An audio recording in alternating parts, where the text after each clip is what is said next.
시장이나 마트에 가보면 다양한 채소들을 만날 수 있다. 색깔도 모양도 다양하고 맛도 다양한 채소들이 즐비하게 놓여 있다. 우리나라에서는 현재 80여 종의 채소가 재배되고 있다고 한다. 학술적으로는 잎 부위를 먹는 잎채소, 열매 부위를 먹는 과일채소, 뿌리를 먹는 뿌리채소, 꽃 부위를 먹는 꽃채소, 그 밖에 비늘줄기채소, 향신채소, 버섯류 등 우리가 먹는 식용 부위에 따라 채소를 다양하게 분류하고 있다. 우리가 흔히 먹는 김치만 해도 주재료인 배추부터 시작해서 고추, 마늘, 생강, 파, 무, 부추, 당근 등의 다양한 채소류가 들어간다. 과연 이렇게 다양한 채소류는 영양학적으로 어떤 가치가 있을까? 우선 채소류는 섬유질과 비타민, 무기질의 보급원으로서 중요한 가치가 있다. 녹색 채소가 가지고 있는 엽록소, 식물성 생리활성 물질인 파이토뉴트리언트, 그 밖에 효소 성분 등 채소를 통해서가 아니면 우리가 섭취할 수 없는 성분들이 대부분이다. 요즘 청소년들 대부분은 가공식품과 인스턴트 식품 위주의 식생활을 한다고 해도 과언이 아니다. 가공식품은 화학적 첨가물의 문제도 있지만 우선 섬유질이 없고 또한 비타민과 무기질이 파괴된 식품이라는 심각한 영양상의 문제점도 있다. 이러한 영양상의 불균형을 해소시켜줄 수 있는 게 채소류이다. 채소류에 들어있는 비타민과 미네랄은 탄수화물, 지방, 단백질 같은 3대 영양소가 우리 몸에서 에너지로 이용되는 과정에서 반드시 필요로 하는 물질이다.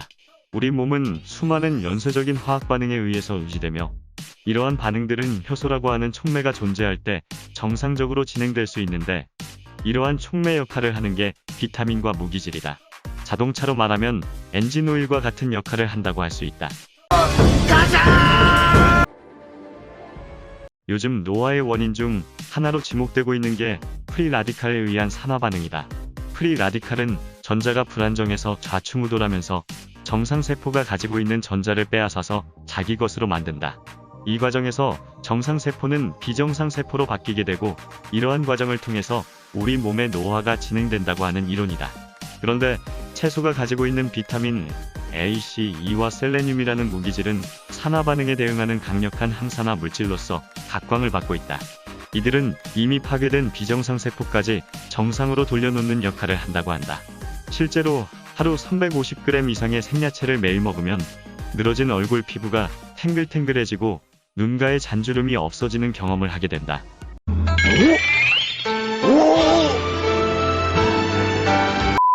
환절기가 되면 감기 환자들이 많이 발생한다.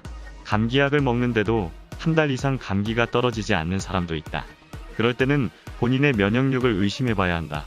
감기 바이러스는 약으로 치유되는 게 아니라 내 몸의 면역력으로 이겨내는 것이다.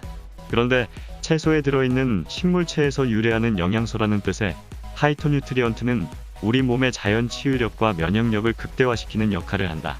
파이토뉴트리언트는 1980년대에 밝혀진 물질로 종류만 수백 가지이며 이들은 혼자 독립적으로 존재하는 게 아니라 소립자처럼 에너지 다발의 형태로 존재한다고 한다. 자연이 간직하고 있는 비밀은 신비롭고 경이롭기까지 하다. 인간은 아직까지는 그 비밀의 일부만을 파들어가고 있을 뿐이다. 요즘 웰빙의 대명사로 채소가 각광을 받고 있다. 매일 350g 정도의 생채소를 먹고 내 몸의 면역력을 키워보는 건 어떨까?